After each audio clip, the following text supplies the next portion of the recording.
Hello friends, welcome to my channel ইতি blogs official. আশা করি তোমরা সবাই ভালো আছো, সুস্থ আছো। আমিও ভালো আছি। তো যাই হোক, আজ তোমাদেরকে বলবো একটা স্ক্যামের কথা। সকাল সকাল চলে গেছিলাম একটা বডি বানাতে।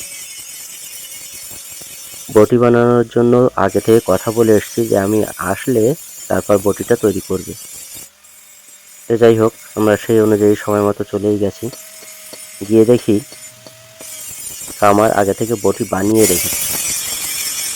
বডি বানানোর কথা গাড়ির স্প্রিং পার্ট দিয়ে। জানি না সেই স্প্রিং পার্ট দিয়ে বানিয়েছে কি অন্য কিছু দিয়ে। যাই হোক, তার কথা অনুযায়ী স্প্রিং পার্ট দিয়েই বডি বানিয়েছে, মেনে নিলাম। যখন কথা বলে এসছি তখন কথা বলেছি যে 500 থেকে 600 গ্রাম ওজনের বডি হবে, কত দাম পড়তে পারে। তো উনি বললেন 400 টাকা। 500 গ্রাম যদি হয় তাহলে 400 টাকা। সেটাও মেনে নিলাম। তো মেনে নিয়ে বডি তৈরি করতে দিলাম। বডি তৈরি করলো। বডিতে দেখতেই পাচ্ছ ধারটা দিচ্ছে, ধার দেওয়া হচ্ছে, বডি ঘষে মুখটাকে সমান করা হচ্ছে। পুরু বডিটা পুরু থাকে তো সেটাকে পাতলা করা হচ্ছে আর কি, ধার দেওয়া হচ্ছে।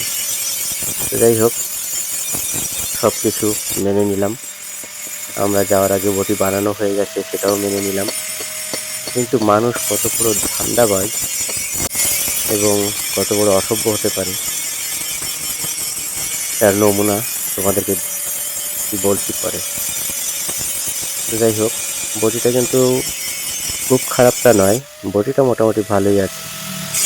কিন্তু ব্যাপারটা হচ্ছে, একে তো আমি যাওয়ার আগে বডি বানানোটার কমপ্লিট, আমার সামনে বডি বানানোর কথা, কিন্তু সে আমি যাওয়ার আগেই বডি বানিয়ে রেখেছে।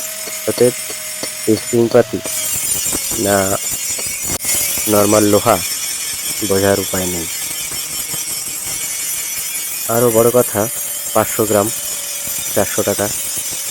তো যখন বানানো হয়ে গেছে, বডিটা আমি হাতে নিয়ে দেখলাম 500 গ্রাম হবে কিনা সন্দেহ। বললাম, কাকা 500 গ্রাম কি হবে? বললো, হ্যাঁ 500 গ্রামের বেশিই হবে। ঠিক আছে, তার কাছে মাপের কোনো ব্যবস্থা নেই বা মেপে দিল না। তো যাই হোক, আমি নিয়ে এলাম। নিয়ে আসার পর এসে ওয়েট করলাম। ওয়েট করে দেখি 400 গ্রাম হয় না।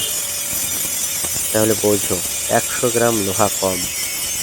বলে 400 গ্রামের বটি 400 টাকা দাম। অথচ আমাদের বারাসাত অঞ্চলে সব জায়গায় 800 টাকা কিলো। অর্থাৎ 500 গ্রামের বটি হলে 400 টাকাই হয়। সেই অনুযায়ী আমি তার কাছে বটি বানাতে দিয়েছি। কিন্তু বাড়ি এসে ওয়েট করে দেখলাম সেখানে 500 গ্রাম নেই, আছে কতটুকু, 400 গ্রামও হয়নি, 390 গ্রাম। তাহলে বোঝো রাগটা কেমন হয়। তো যাই হোক, কি আর করা, মানুষ এত বড় ধান্দাবাজ এবং মানে কি বলবো, ব্যবসার ক্ষেত্রে নয় ছয় করে যে বলার নয়। সামনাসামনি না থাকলে সামনাসামনি মানে জোর করে কথা বলে কারোর সঙ্গে যদি একটু নর্মালভাবে আচরণ করো তাহলে তোমাকে ঠকতেই হবে, ঠকাবেই। তো আমরা আসলে এখনো কারোর সঙ্গে জোর করে সেভাবে কথা বলতে পারি না। কাউকে ঠকাবো বা কাউকে জোর করে কথা বলবো সেটা পেরে উঠি না, পারি না এখনো। কিন্তু আশেপাশে দেখে শুনে ঠকে এখন যা দেখছি, কারোর সঙ্গে স্বাভাবিকভাবে কথা বলা বা স্বাভাবিক আচরণ করলে সে তোমাকে ঠকাবেই। তাই দমিয়ে রাখতে হলে নিজেকে জোর করে কথা বলতে হবে এবং নিজেকে স্মার্ট করতে হবে। তো যাই হোক, কি আর করা, বটিটা বানিয়ে সে লবণ সোডা দিয়ে ভালো করে পুড়িয়ে টেম্পার দিয়ে দিল। আবার ধার দিয়ে সে ধার দিয়ে দিচ্ছে, দেখো। যাই হোক, কি আর করা যাবে, আমার বটি তো বানানো হয়েই গেছে, আর বলতে পারলাম না যে বটি আমি নেব না। আমার উচিত ছিল যে সেখানে বলা যে আমি আর তোমার বটি নেব না, কারণ বটিটা তোমার সঙ্গে কথা বলা যে আমি এলে বটি তৈরি করবে, তার আগে তুমি বটি তৈরি করে রেখেছো। অতএব তাকেও সেটুকু বুঝিয়ে দেওয়া উচিত ছিল যে কাজটা তুমি ঠিক করোনি। তো ব্যাপার হচ্ছে এটাই যে কাউকে বিশ্বাস করতে নেই। এখন বিশ্বাস করলেই ঠকতে হবে। তো যাই হোক এই পর্যন্ত।